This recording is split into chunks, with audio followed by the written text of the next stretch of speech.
श्री शिवाय नमस्तुभ्यम। मेरे YouTube family, आप सबका मेरे यूट्यूब चैनल में स्वागत है।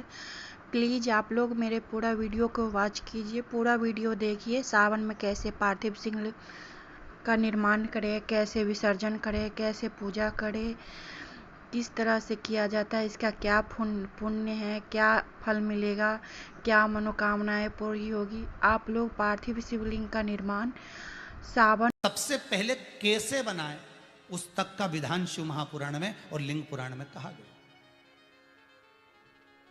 महाराज कहा, क्यारे की मिट्टी हो।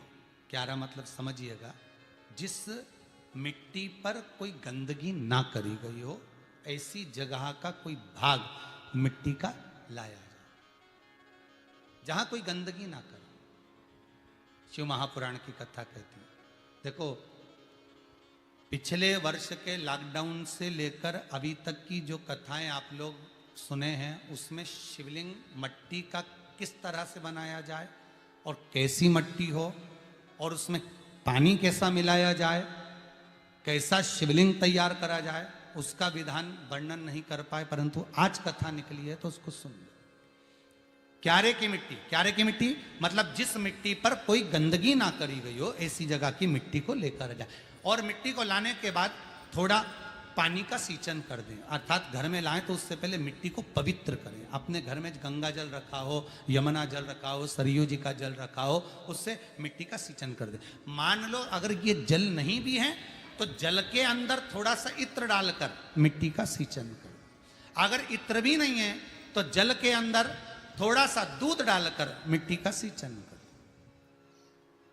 दूध भी नहीं है तो एक बेलपत्री जल के अंदर डालकर उस पानी का सींचन करें। बेलपत्र भी नहीं है, पीपल का पत्ता डालकर उसका सींचन कर दें। पर मिट्टी पर घर में लाते से ही, ये नहीं कि मिट्टी आज लाए और तुमको शिवलिंग कल बनाना है, तो मिट्टी अगर एक दिन पहले लाए हो, 2 दिन पहले लाए हो, 4 दिन पहले लाए हो, तो उसी दिन जल का सींचन होना चाहिए। ये नहीं कि जिस दिन बनाएंगे उस दिन सींचन होगा। मिट्टी पर पानी का छींटा, सींचन भले ज्यादा मत डालो, पर छींटा तो उस दिन लगा देना चाहिए जिस दिन घर में मिट्टी लेकर आए हो, जिस दिन लेकर। फिर भले तुम शिवलिंग 15 दिन बाद बनाओ, 8 दिन बाद बनाओ, 10 दिन बाद बनाओ, 3 दिन बाद बनाओ, पर उस समय पर मिट्टी का सींचन उस समय हो जाना चाहिए।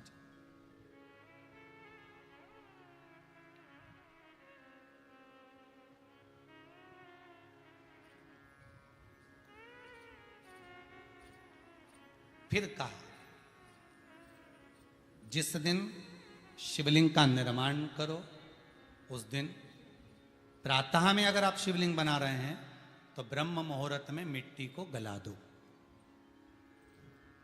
किस पानी से गलाना है उसका भी प्रमाण, उसका भी शास्त्र वर्णन करा। किस जल से गलाया जाए, शिव महापुराण की कथा कहती है। अगर आपको आज शिवलिंग का निर्माण करना है, शाम को आप शिवलिंग का निर्माण कर रहे हो, तो अपने पानी का जो मटका होता है, हंडा होता है, रसोई घर में जहां पानी भर कर रखते हो, उसके नजदीक में एक कलश जिसमें अलग से ताजा जल भरा जाए और उस पर प्लेट ढकी हो और उस पर एक चावल का दाना रखा हो, उस जल को लेकर आओ। थोड़ी देर रखा रहे, आधा घंटा, 2 घंटा, 3 घंटा, 15 मिनट, 20 मिनट, पर वो पानी वहां रखा होना चाहिए। रसोई घर में अन्नपूर्णा का निवास होता है, परिंदे के पास पितरों का निवास होता है। अन्नपूर्णा, पित्र सब रसोई घर के भीतर विराजमान होते हैं। शास्त्र कहता है 33 कोटि देवता एक समय के लिए, एक क्षण के लिए हमारे रसोई घर में प्रवेश करते हैं। इसलिए रसोई घर को तुम पूरे घर को स्वच्छ रखो ना रखो, पूरे घर को तुम साफ रखो ना रखो, पर रसोई घर एकदम क्लीन होना चाहिए, साफ होना चाहिए, स्वच्छ होना चाहिए। आज के जमाने में तो खैर गया, पर पहले जब मट्टी के चूल्हे होते थे, जब चूल्हा बंद होता था तो उसको गीला कर कर, गोबर को या पानी में उसको गीला कर कर, एक कपड़े को गीला कर कर पूरे चौके को, रसोई घर को पोंछा जाता था। मिट्टी का होता था वो, तो भी उसको पोता लगाते थे, पोंछते थे।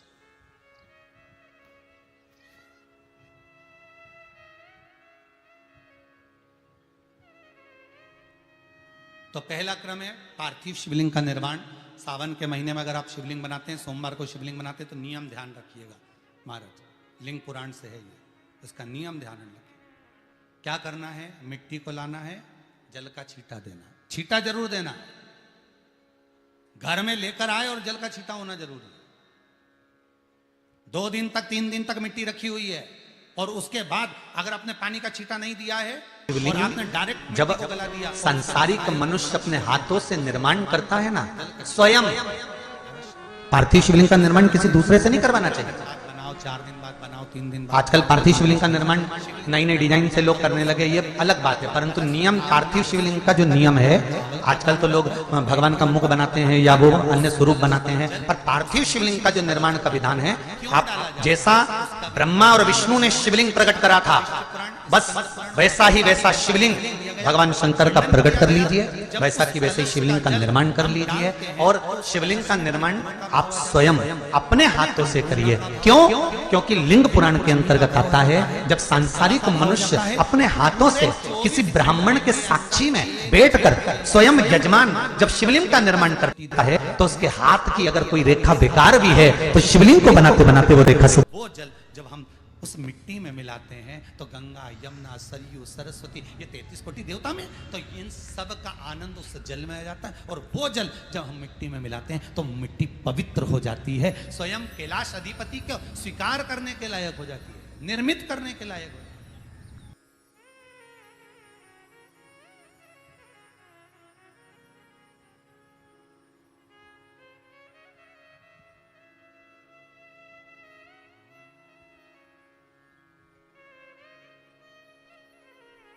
शिवलिंग का निर्माण। अब शिवलिंग का निर्माण कैसे करना? मिट्टी में गला दिया, पानी में। सबसे पहले शिवलिंग बनाने से पहले पात्र जो होता है उसके नीचे एक बेलपत्र रखी जाती है। क्या रखना है? एक बेलपत्र।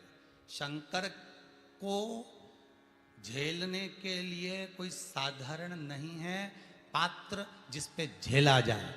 स्वयं गंगा शिव की जटा में और आप शंकर के शिवलिंग का निर्माण कर रहे हो, कोई साधारण नहीं हो सकता। स्वयं आप विदेश्वर संहिता के अंतर्गत पढ़े कि ब्रह्मा और विष्णु, ब्रह्मा ऊपर जा रहे हैं, भगवान विष्णु नीचे जा रहे हैं, तो पता नहीं कर पा रहे कि यहां चरण कहां पर और शीश कहां पर है, उसको जान ही नहीं पा रहे।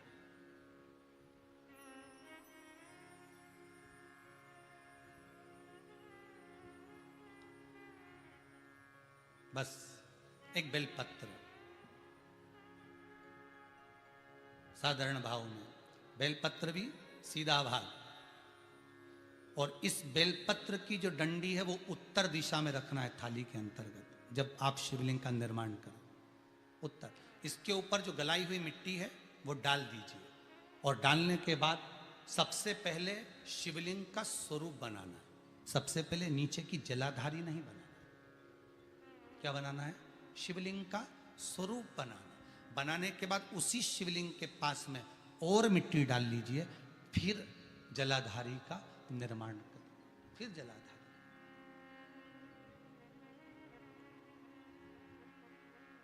शिवलिंग जलाधारी निर्मित हो गई। शंकर जी का संपूर्ण परिवार शिवलिंग में रहता है, आपको पहले भी कहा। भगवान भूत अधिपति भूतेश्वर भगवान शिव का संपूर्ण परिवार शिवलिंग में। पहले भी कथा में कहा, आज फिर आपको वर्णन कर देते हैं। जैसे ये जलाधारी है गोल, ये चरण है, ये शिवलिंग है। ये जो गोल भाग है जहां पर भगवान शंकर का शिवलिंग रखा है, ये पार्वती जी का हस्त कमल है।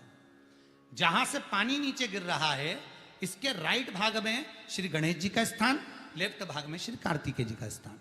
बीच में जो एक मोटी सी लाइन होती है जलाधारी में, वो पार्वती जी के सुंदर पुत्री अशोक सुंदरी का स्थान।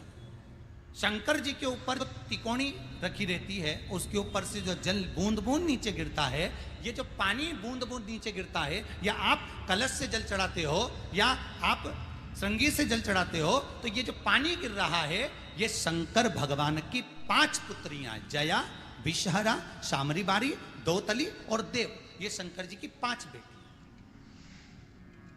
5 पुत्री।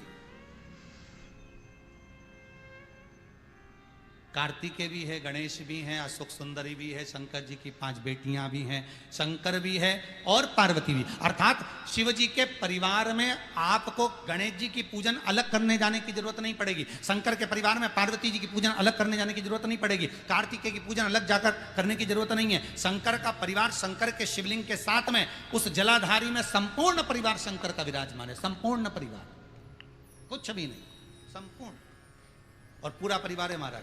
फिर वही बात आई, ध्यान दीजिएगा, जिस व्यक्ति को नींद ना आवे, रात्रि को सोते समय टेबलेट खाने की जरूरत नहीं, शंकर भगवान की 5 पुत्रियों का नाम लीजिए। जया, हाथ में जल लो, पलंग पर बैठो, जल हाथ में लिया, जया आचमन कर लो, विषहरा आचमन कर लो, शामली बारी आचमन कर लो, दौतली आचमन कर लो और देव आचमन कर लो। ये शंकर की जो 5 पुत्रियां हैं, ये ऐसी पुत्रियां हैं जो निंद्रा देवी को लेकर आती हैं और हमें विश्राम का आनंद सुख प्रदान करती हैं, हमारे नयनों पर विराजमान रहती हैं।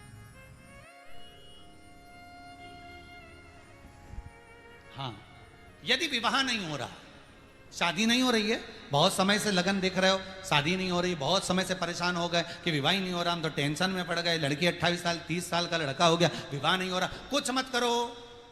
अष्टमी तिथि आए तो अशोक सुंदरी वाली जो जगह है वहां पर हल्दी की 7 बिंदियां लगा दो, लड़का लड़की का हाथ उस बिंदी पर रखवा दो, उसका नाम गोत्र बोलो। जो श्रावण के सोमवार का व्रत नहीं करती हैं वो पशुपति व्रत कर सकती हैं, उनको पशुपति व्रत करने का मना नहीं।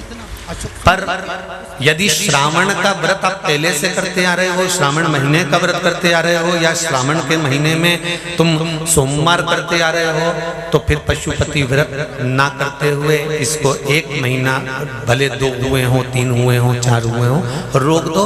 फिर अगला जब श्रावण पूर्ण हो जाए फिर जो सोमवार आए फिर चालू कर दो।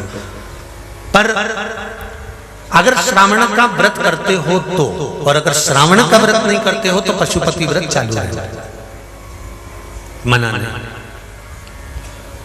श्रावण के महीने में जल चढ़ाने के पात्र 2 कर लो। कितने पात्र कर लो? जम के बोलो जरा। 2 पात्र कर लो, भले 2 हाथ में लेकर मत जाओ, एक के ऊपर एक कलश लेकर जाओ। उसका कारण क्या है? शंकर भगवान ने मां पार्वती के सम्मुख में गंगा का आवाहन करा था, तो गंगा जी ने आकर पूछा था, स्वामी जब पार्वती आपके नजदीक में विराजमान है तो मुझे बुलाने का कारण क्या था? भगवान शंकर कहते हैं, श्रावण का महीना प्रारंभ हो रहा है, जब मेरे ऊपर सृष्टि का भार आएगा तो मुझे गंगा और पार्वती दोनों की जरूरत पड़ेगी। जब घर में विवाह आता है, शादी आती है,